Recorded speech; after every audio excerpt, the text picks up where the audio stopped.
សូមជម្រាបសួរដល់បងប្អូនសាជាថ្មីគឺជាវីដេអូទី3របស់យើងក្នុងការរៀនធ្វើដំណើរកម្សាន្តនៅរដូវភ្ជុំបិណ្ឌយើងបានធ្វើដំណើរទៅលេខប្រាសាទទៅភ្នំបណ្ដង់ហើយយើងបន្តធ្វើដំណើរទៅជាដូរីហើយជិតបណ្ដង់ហើយបន្តមកទីនោះយើងក៏បានបន្តដំណើរយើងមកទស្សនាមួយកន្លែងទៀតគឺយើងមើលទស្សនវិជ្ជាសត្វជាក្រុមសម្ពឹងហើយសូមជម្រាបដល់លោកអ្នកបងប្អូនថាជាការពិតចម្ងាយពីភ្នំបណ្ដង់ក៏ឡូរីដែលជាបណ្ដប់ក៏ក្រុមសម្ពឹងមិនឆ្ងាយពីព្រមប៉ុន្មានទេយើងធ្វើដំណើរប្រហែលជាកន្លះម៉ោងប៉ុណ្ណឹងហើយជាមួយគឺថានៅដែរយើងឃើញថាមាន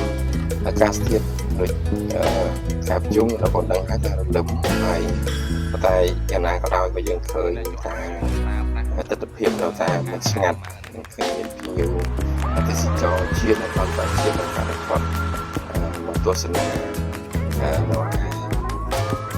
ក្រុមសំពើហើយជាពិសេសគឺពួកគាត់រងចាំក្នុងការដល់សត្វជាហើយនេះយើងក៏ប៉ុន្តែមើលឃើញសត្វជាកំពុងតែចេញពីរូបភ្នំច្រើនណាស់ហើយនោះយើងអង្កេតឃើញដាច់ថាវិទ្យាវិទ្យាមានលៀងរលឹមជាព្រៀងខ្លាំងនៅខាងនេះរលឹមប៉ុន្តែគេនៅតែមានព្រៀងច្រើនក្នុងការដែលទស្សនៈតែទស្សនវិជ្ជានៅយើងកំពុងតែនៅឯភ្នំសំពៅកំពុងតែមើលទស្សនភាពសត្វជាជាមួយនឹងក្រុមការងារអូសណាតដែលយើងទោះបីជាទស្សនភាពមានភ្លៀងធ្លាក់យ៉ាងណាក៏ដោយតែយើងឃើញថាមានភ្ញៀវជាពិសេសភ្ញៀវជាតិច្រើនក្នុងការដែលមកទស្សនាសត្វជាបាទកំពុងតែចេញច្រើនគ្រប់មិនថាបានក្បាលបាទគាត់ចូលរាប់លឿនបាទហើយជាទៅសត្វជាចេញពីរូងភ្នំតាជានៅចន្លោះម៉ោង5ទៅម៉ោង6ជាងអីហើយថ្ងៃនេះយើងគាត់ឲ្យយើងធ្វើដំណើរពីបណ្ដន់ទៅដល់ទីនោះបានជាម៉ោងជុំ5ក្នុងឯងហើយមិនបងយូរទៅយើងក៏បានទស្សនានៅទស្សនវិជ្ជានៃការដែលជាបានចេញពីរូងតែម្ដងហើយខ្ញុំបានជម្រាបជូនថាយើងឃើញភ្ញៀវជាតិច្រើនក្នុងការដែលគាត់ទស្សនានៅក្រុមសំពៅនោះឯងហើយពួកគាត់ជាភ្ញៀវនៅក្នុងស្រុកឬក៏គាត់មកពីខេត្តឆ្ងាយឬក៏យ៉ាងណាទៅយើង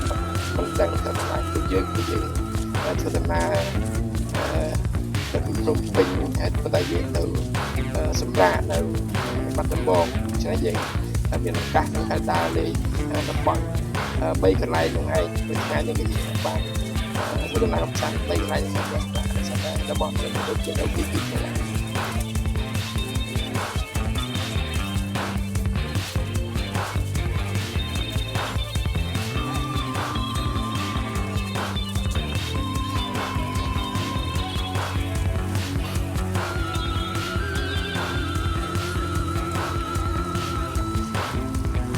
ហើយទាំងអស់នេះគឺជាទស្សនវិជ្ជានៃប្រជាពលរដ្ឋយើងដែលជាភ្ញៀវជាតិក្នុងការដែលគាត់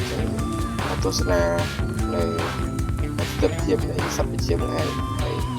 ហើយជាមួយគ្នាសូមលើកចិត្តដល់បងប្អូនដែលជាពលរដ្ឋខ្មែរយើងគួរតែបែរមកធ្វើដំណើរកម្សាន្តទៅស្រុកឲ្យបានច្រើនប្រយោជន៍សេដ្ឋកិច្ចជាតិរបស់យើងដែរហើយមានទៅយើងទីតំបន់ចរក្នុងស្រុករបស់យើងគឺច្រើនមែនទែនក្នុងខណៈយើងធ្វើដំណើរកម្សាន្តក្នុងស្រុកមកគាត់យើងបានទស្សនាតំបន់ទេសចរឬក៏ប្រាសាទផ្សេងក្នុងស្រុករបស់យើងទៀតតែយើងអាចនឹងមើលឃើញពីទស្សនវិជ្ជានៃការរំលើរបស់ប្រជាពលរដ្ឋខ្មែរយើងតាមតំបន់ផ្សេងទៀតដែរ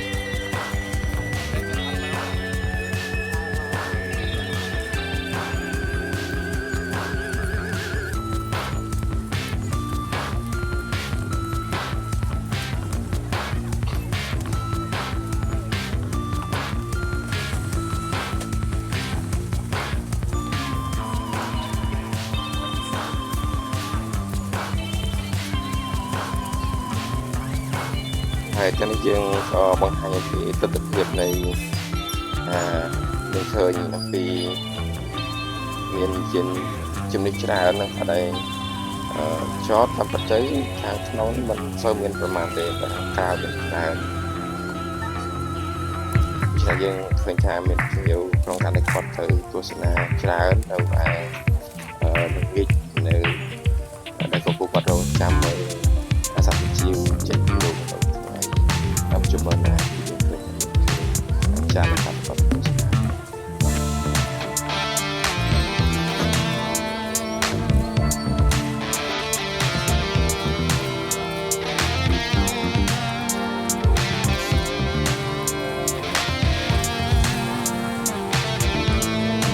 ម្ដងទៀតបើសិនមកអ្នកបងចង់មានបំណងចង់ខាងដែរទៅទស្សនាទស្សនវិជ្ជាដែលសត្វវិទ្យាហោះចេញពីរូបបងអាចទៅបងទៅនៅចន្លោះម៉ោង5ឬក៏5ជាងឬក៏ម៉ោង6ប៉ុណ្ណឹងឯងបាទ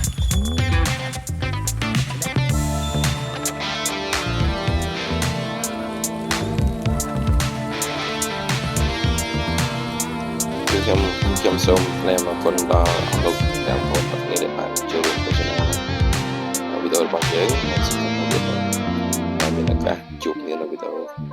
ក្រោយៗទៀតបាទសូមអរគុណ